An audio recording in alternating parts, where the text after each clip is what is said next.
Imagine a $400 million zero-cent luxury jet, once used by Qatar's royal family, being handed to Donald Trump. For the first time, both sides are calling this move dangerous. Is it a diplomatic gift or a Trojan horse? What's really behind this jet deal? Stay with us as we break down the facts, the fallout, and the firestorm brewing in Washington. A Boeing 747-8 aircraft, fully customized, ultra-luxurious, and once flown by the Qatari royal family, is now at the center of a political firestorm. This plane isn't just any private jet. It's a flying palace, estimated to be worth over $400 million, 0 cents, featuring gold-plated interiors, master suites, onboard conference rooms, and state-of-the-art defense systems. And now, former President Donald Trump is at the heart of a deal to accept it.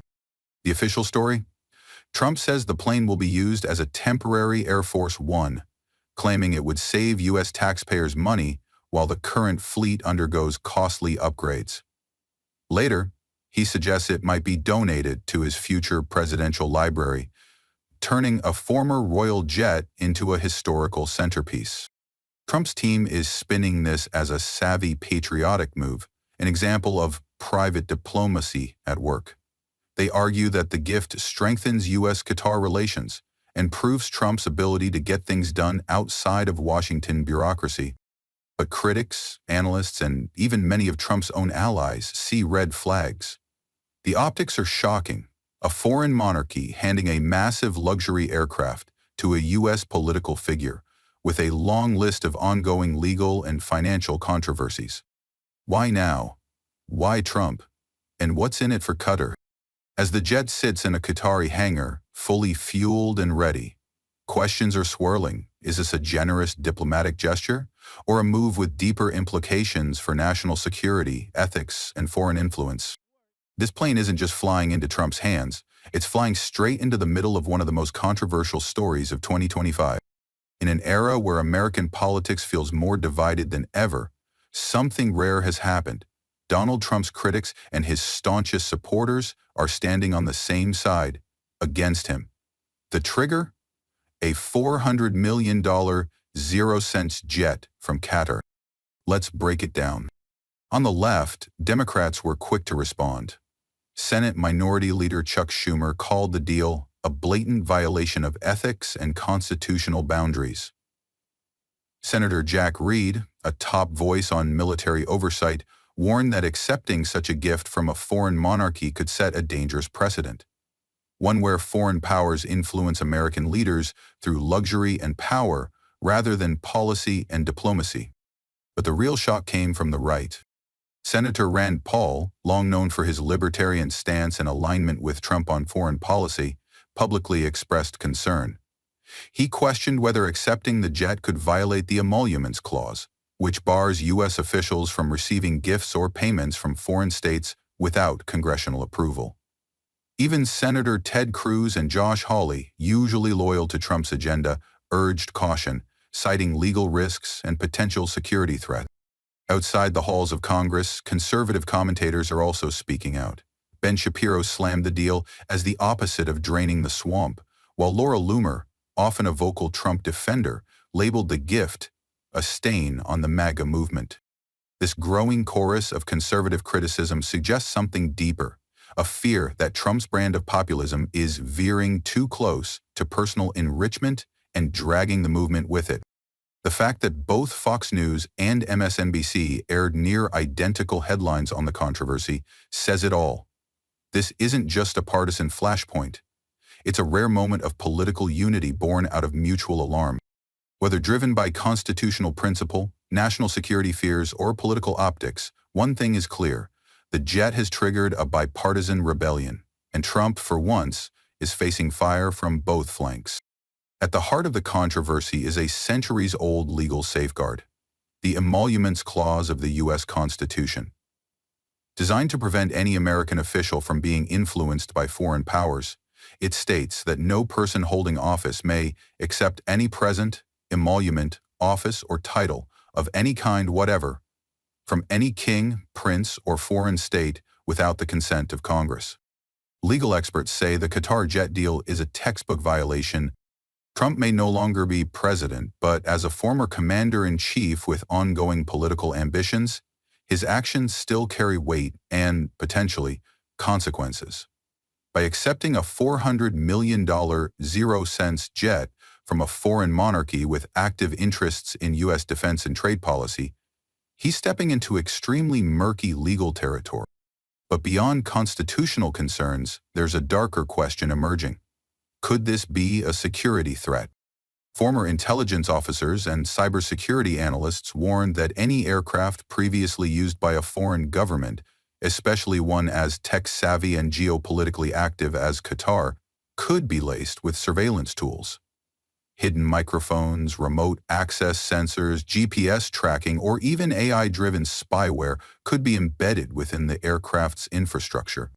Once a plane has been operated by a foreign state, especially at the royal level, you have to assume it's compromised. One former NSA official told the Daily Beast, "Unless you tear it down to the rivets, you can never be sure." That's why lawmakers like Senator Tom Cotton and security experts are pushing for an independent technical inspection if the jet ever reaches American soil. Some even demand it be denied entry entirely to prevent a potential espionage disaster. And then there's the public perception, a political figure accepting ultra-luxury hardware from a foreign power during an election cycle. It doesn't just raise eyebrows, it erodes trust. This isn't just about ethics or ego. It's about national security. And for the first time in years, Washington's fear isn't just about what Trump will do. It's about what might be riding silently inside that jet. To understand the deeper stakes of this jet controversy, we have to look at the other player in the room, Qatar. At first glance, the gift appears to be a generous gesture, an unused, ultra-luxurious aircraft handed over to a former U.S. president. But in global politics, nothing is ever just a gift. Qatar is a small but immensely wealthy Gulf nation, known for using soft diplomacy, strategic investments, and elite networking to expand its influence across the West.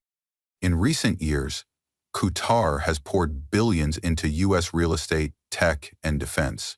It's hosted U.S. military bases, mediated between Taliban and Western forces, and branded itself as a bridge between the East and West.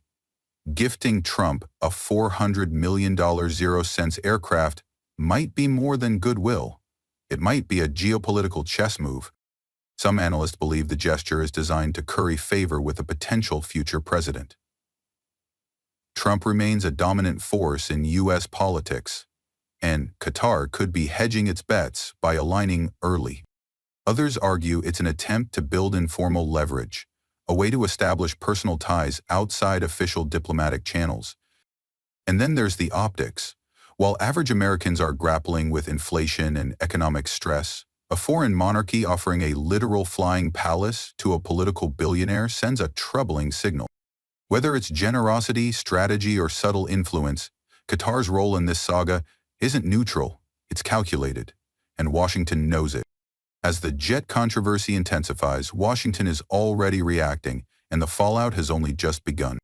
Congressional leaders on both sides are calling for action. Multiple members of the Senate Armed Services and Intelligence Committees are demanding a formal investigation into the legality, ethics, and national security implications of the deal. There's talk of invoking congressional authority to block the jet's entry into the U.S., or place it under federal inspection if it arrives. Behind closed doors, intelligence agencies are quietly assessing what risks the aircraft might pose. Will it be stripped down and analyzed for spyware? Will federal aviation authorities allow it to land? No one knows yet. But one thing is certain, the spotlight is blinding, and the clock is ticking. Meanwhile, Donald Trump is defiant. On Truth Social, he compared the jet to historic diplomatic gifts like the Statue of Liberty, claiming it would ultimately serve the American people. He insists it's a temporary measure to fix a broken and slow aircraft procurement process, and denies any wrongdoing. But public backlash is growing. Editorial boards across major networks, from Fox News to the New York Times, are voicing concern. The story has even spilled into 2024 campaign territory, with Trump's opponents using it as evidence that he places personal benefit above public interest. If the deal goes forward, it could permanently alter how gifts between foreign states and American officials are viewed. If it's blocked, it could ignite yet another legal and political battle for Trump. Either way, this jet isn't just a luxury aircraft. It's a symbol of a deeper power struggle over money, influence, and what it means to lead with integrity in American politics.